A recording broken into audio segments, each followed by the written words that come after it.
A capoeira ou capoeiragem é uma expressão cultural que hoje é um esporte afro-brasileiro, que mistura a arte marcial, dança e música.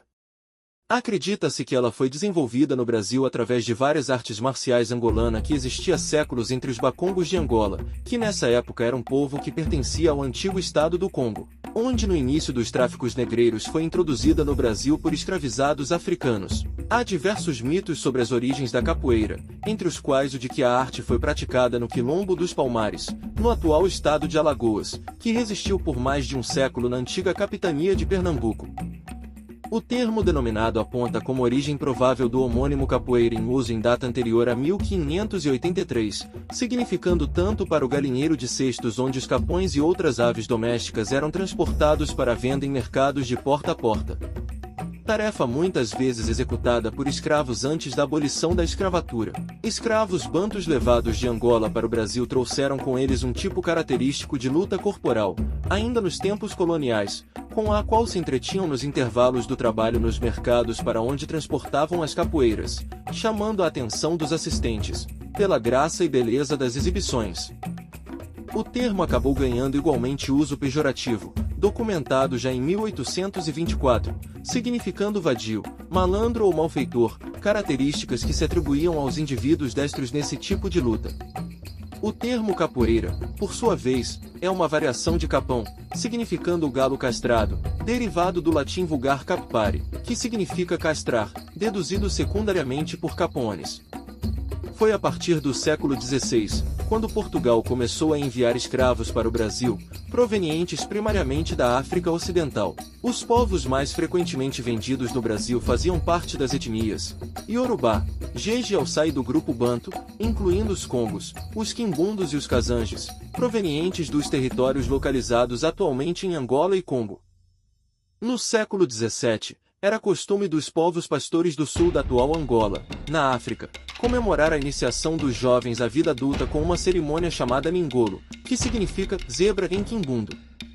Durante a cerimônia, os homens competiam numa luta animada pelo toque de atabaques em que ganhava quem conseguisse encostar o pé na cabeça do adversário.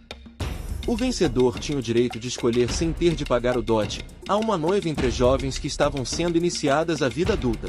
Com a chegada dos portugueses e a escravização dos povos africanos, esta luta teria sido introduzida no Brasil. É proposto que a capoeira surgiu na época do Brasil colônia, por aculturação como saída para expressar desejos de liberdade da raça negra e pela necessidade de se defender de senhores inimigos. Este povo, na sua grande maioria, era desarmado e usavam seus próprios corpos como seu método de combate, aproveitando-se das danças, cantigas e movimentos manifestados nas culturas africanas de escravos de várias etnias. Desenvolvia ao mesmo tempo essa prática de defesa. Acredita-se que a capoeira desenvolveu-se no Brasil a partir de um conjunto de culturas africanas, como o engolo, a baçula e a cambangula, que eram tipos de artes marciais de origem angolana, e que foi introduzida no Brasil por esses escravos africanos. Enquanto alguns também consideram que a capoeira tenha surgido nos fins do século XVI no Quilombo dos Palmares, onde os escravos fugidos das fazendas conviviam com outros africanos de boa parte da África que conheciam essas culturas, e a usaram para a prática militar de luta para se defender. O Quilombo dos Palmares resistiu por mais de 100 anos aos ataques das tropas coloniais, mesmo possuindo material bélico muito aquém dos utilizados por essas tropas, e geralmente combatendo em menor número. Eles resistiram a pelo menos 24 ataques de grupos com até 3.000 integrantes comandados por capitães do mato.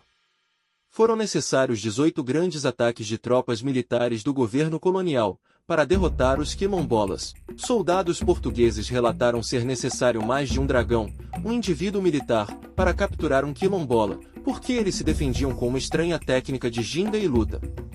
O governador-geral da capitania de Pernambuco declarou ser mais difícil derrotar os quilombolas do que os invasores holandeses. Com a transferência do então príncipe regente Dom João VI, e de toda a corte portuguesa para o Brasil em 1808 devido à invasão de Portugal pelas tropas de Napoleão, a colônia deixou de ser uma mera fonte de produtos primários e começou a se desenvolver como nação.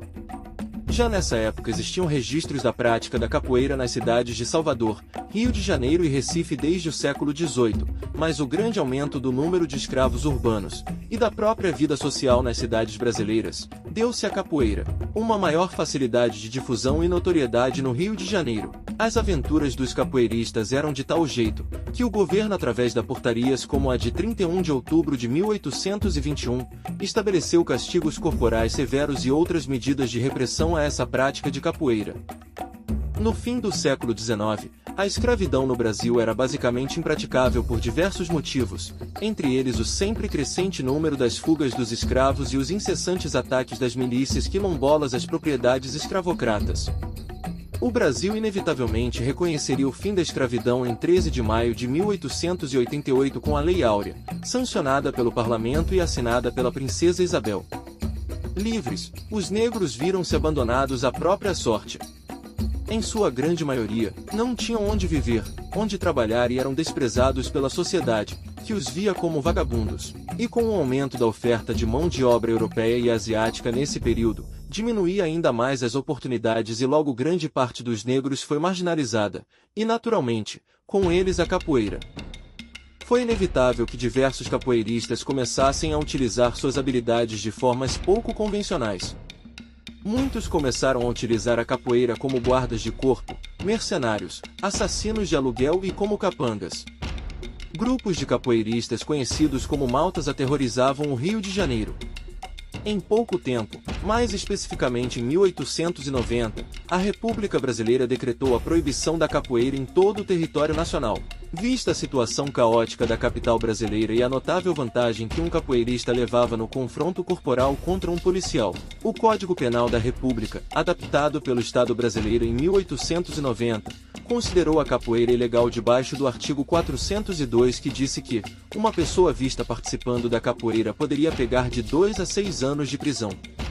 Devido à proibição, qualquer cidadão apanhado praticando capoeira era preso, torturado e muitas vezes mutilado pela polícia.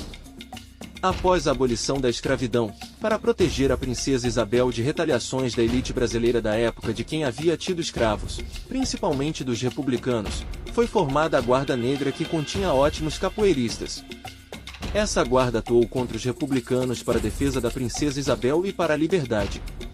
No ato contínuo, os republicanos dão um golpe de Estado em 1889, e por vingança, logo no ano seguinte, estabelecem a capoeira como crime. Só algumas décadas depois é que a capoeira foi decretada como uma arte nacional, e naturalmente foi reconhecida também em todo o mundo como uma autêntica forma de cultura brasileira.